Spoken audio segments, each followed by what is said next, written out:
प्रभु की तपस्या करके अपने पिता नारायण को दर्शन करने के लिए श्री ध्रुव जी महाराज चले थे, तो मार्ग में श्री नारद जी मिले हैं।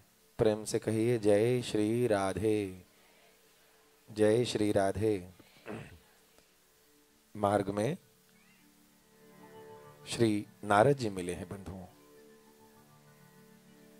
और ध्रुव जी की शुद्ध भावना को देखकर श्री नारद जी ने पहले ध्रुव जी को थोड़ा जांचा है, परखा है।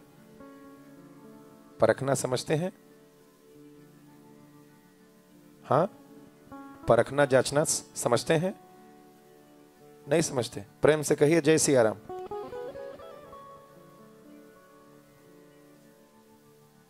चेक करना, समझना कि व्यक्ति कैसा है।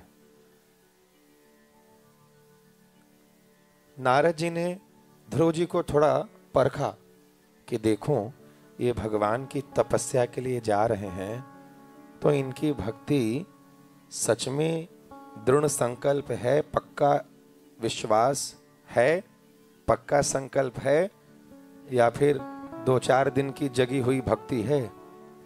बहुत लोगों की भक्ति आप देखते हैं ना, उसका टाइम पीरियड होता है, 4 दिन हुआ, 10 दिन बंद, फिर कुछ काम बन गया तो भक्ति शुरू, काम बिगड़ गया तो भक्ति बंद। भगवान से कुछ कहे थे कि मेरा ये काम हो जाए, वो हो गया तो पूजा शुरू, फिर कोई काम दिए नहीं हुआ तो पूजा बंद, फिर जरूरत पड़ी तो फिर पहुंचे। ये सकाम भक्ति है, ये भी भक्ति है। किसी काम के लिए भगवान का पूजा पाठ करना, ये भी एक भक्ति है, लेकिन इसका नाम है सकाम भक्ति। कौन सी भक्ति? बोलो ना, सकाम भक्ति। जैसे कोई नौकर अपने मालिक की पूजा करता है ना, पैर दबाएगा, तेल लगाएगा, खाना खिलाएगा, कपड़ा धोएगा, तो उसको मालिक से प्यार है इसलिए ये सब करता है। बोलिए, नौकर को मालिक से प्यार होता है। मालिक जब महीना पूरा हो जाता है तो जो लक्ष्मी जी देता है उससे उसको प्यार है, अपनी सैलरी से। मालिक से कोई मतलब नहीं है। कोई दूसरा मालिक उसका डबल देने लगेगा तो उसको उससे प्यार हो जाएगा। मतलब वो पैसा के लिए पैर दबा रहा है, अपने मालिक की सेवा कर रहा है। किसके लिए? रुपया पैसा के लिए।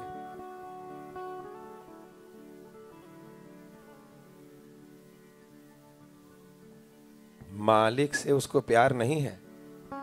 अब जो लोग भगवान का पूजा पाठ इसलिए करते हैं कि हमारा ये काम हो जाए, करवा दो, इसका मतलब उनको मालिक से कोई मतलब, भगवान से कोई मतलब, भगवान जो हमारा काम करा रहे हैं उससे मतलब है। तो ऐसा भी करना गलत नहीं है। हमारे शास्त्रों में, भागवत जी में इसको भी भक्ति कहा गया है। क्या कहा गया है? ये भक्ति है, स्वार्थ वाली भक्ति। कौन सी भक्ति है? लेकिन स्वार्थ वाली, जिसका नाम है सकाम भक्ति। कौन सी भक्ति? सकाम, मतलब काम, कामना के साथ की गई पूजा पाठ भक्ति, यह है सकाम भक्ति। जो पूजा पाठ, व्रत, नियम, तीर्थ प्रभु से कुछ चाहने के लिए किया जाए, वो होती है सकाम भक्ति। और जो पूजा पाठ भगवान से नहीं, भगवान को पाने के लिए किया जाए, वो होती है निष्काम भक्ति। आप सब यहाँ निष्काम भक्ति वाले हो। आपको संसार का कोई सुख नहीं चाहिए, भगवान चाहिए। हाँ जी कि ना जी? हाँ, संसार का सुख नहीं चाहिए, भगवान चाहिए। जोर से बोलिए। तो जो लंबा लिस्ट बना कर रखे हैं भगवान को बताने के लिए, वो कब बताइएगा? ये कर दीजिए, ये कर दीजिए, ये कर दीजिए। डिमांड वाली लिस्ट सब कहाँ है छुपा के? भगवान सब देख रहे हैं। अगर कोई कहे कि अगर भगवान को ले लेंगे तो संसार हमारा कैसे चलेगा, हम बता रहे हैं, संसार का सुख लीजिएगा तो भगवान हो सकता है ना मिले, और अगर भगवान को ले लीजिएगा, संसार का सुख नहीं लीजिएगा, तो जिसके पास भगवान आ गए वहां सारा सुख अपने आप चला आता है। जिमि सरिता सागर महु जाहि, यद्यपि ताहि कामना नाही, तिमि सुख संपत्ति बिनहि बुलाए, धर्मशील पहि जाय सुभाए। जैसे समुद्र आप देखे हैं ना, गंगा सागर यहाँ से तो पास में ही है, 500-600 किलोमीटर होगा गंगा सागर यहाँ से, है ना, इतना ही, 200 कलकत्ता, वहां से 250-150 किलोमीटर।